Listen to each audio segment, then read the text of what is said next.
Workout 2, move 1, seated rows. For this move, you're going to use your resistance bands.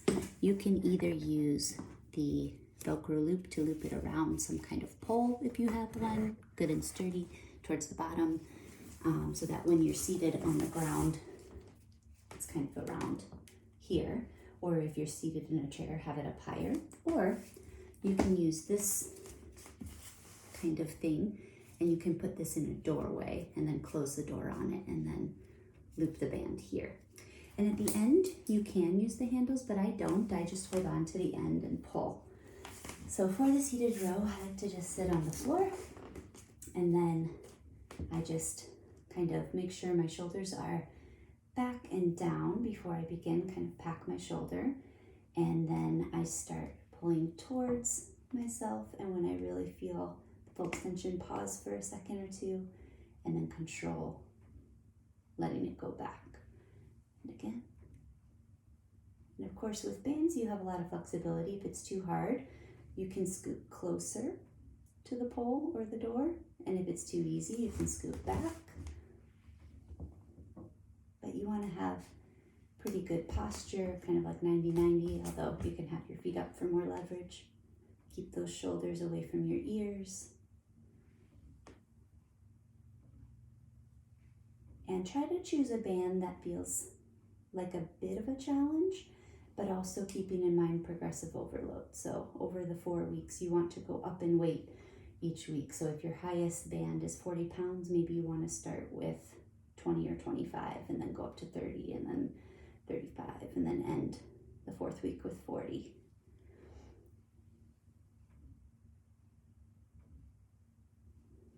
And those are seated rows.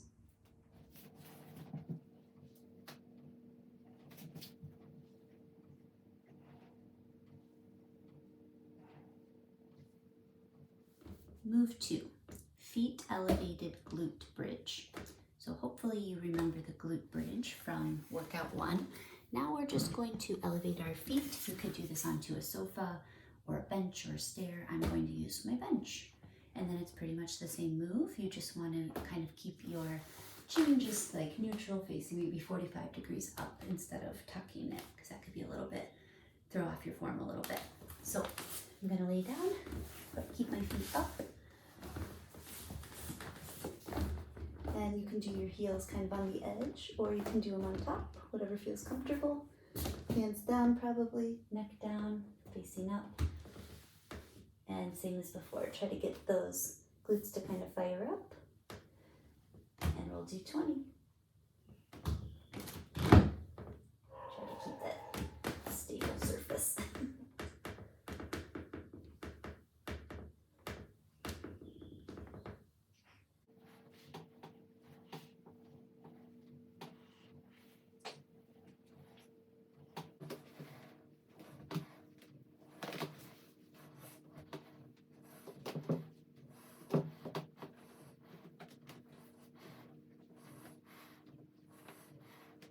This next move is body weight eccentric push up. So remember, eccentric, concentric is like the kind of what you think of as the lift. Eccentric is the lowering. So for a push up, the eccentric part is also the lowering. So this part here, 2, 3, 4. So you're gonna do what I just did, count 4 down, control your down, and then you can do knee push up, or you can do, again, eccentric, 1, 2, 3, 4. You can just crawl up. Or if you're really fancy, you can try to push up from your toes if you have the strength. Let's see how that goes. 1, 2, 3, 4. Oh, all the way to the ground, and then toes. That may or may not work. To remind you, regressions, if going from your toes is hard, you can go from your knees. 1, 2, 3, 4. And then push up. Or, even easier, you can go from like a table or a bench and elevate your upper body. Might be too close to my wall for my head. 1, 2, 3, 4. And those ones actually are nice. They really target the back of the arms, the triceps. And then if toes you think it's easy on the ground, you could always elevate your feet instead. And this is quite challenging. Feet elevated eccentrics. Keep that bum neutral. 1, 2, 3, 4. And then from there, just kind of normal and back up. So you have options to make it easier or to make it harder, but really the focus on this is the eccentric 1, 2, 3, 4 count, and then pushing back.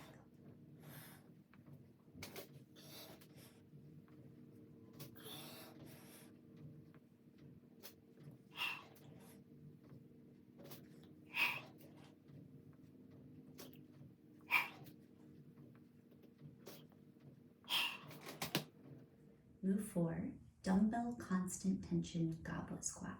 So first I'll show you without the dumbbell. Basically, goblet squat, like maybe a normal squat, an air squat, you would do something like this, or maybe this is a little bit more like a goblet squat, if you ever have like held your hands kind of in prayer to squat.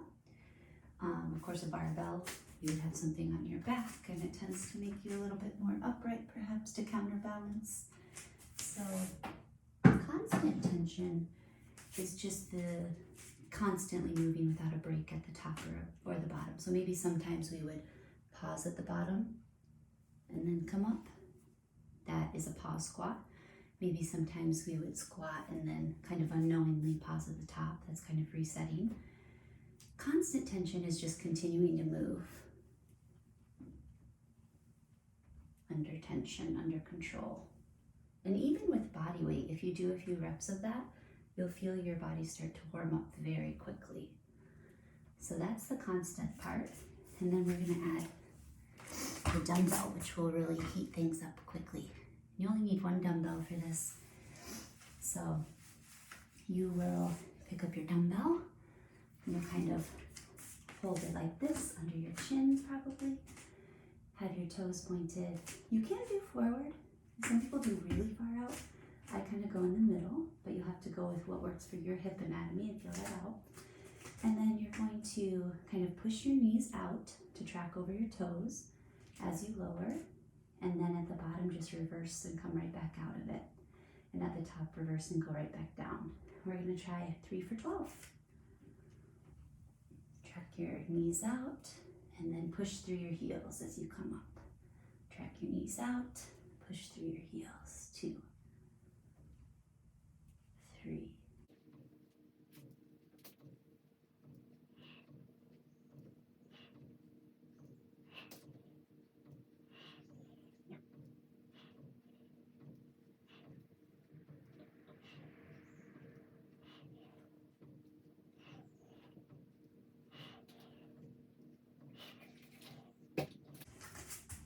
Another couple of tips with squats. You don't want your knees to cave in.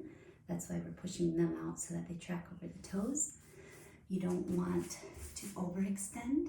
That can be bad for the tension in your spine. You don't want to kind of let your bum like go under. That's called butt wink. If you kind of like come down and then at the bottom it curves this way. That's butt wink, and that's equally not great for your back. So kind of just try to keep that tension. If you feel your back starting to do that, that's where you should stop. Don't go further and just push up from there. Even if you're not going as low, that's okay. And what else with squats? It's actually okay if your knees track further than your toes, as long as your heels stay on the ground. If your heels start to come up, then only, once again, go as low as you can with control. It's actually better to keep your heels down and your toes come up a little bit to make sure you're driving through your heels. And the more you drive through your heels, the more you should feel your glutes activate as well to bring you up out of the squat. So that's okay. The last move of workout 2 is bodyweight side planks. So in workout 1, we just did a traditional plank like so, or maybe on our forearms like so. Now this time we're going to do that on our side. So you can kind of lay on your hip, and you can do this again from your forearm or your hand. I prefer forearm for the side plank, but totally up to you. And then you're gonna pop up, and when you pop up, you have some options. You can do like foot in front of foot, like this. You can do leg down, like a kind of a, actually if you do leg down, you might need to go up on your hand. But that's kind of like a kickstand. If you want to do slight kickstand, that's easier, but then some challenge, you can lift that leg and then raise this arm. Or a little bit harder, you can pop up, and then if you feel stable, you can put your top foot on top of your bottom foot.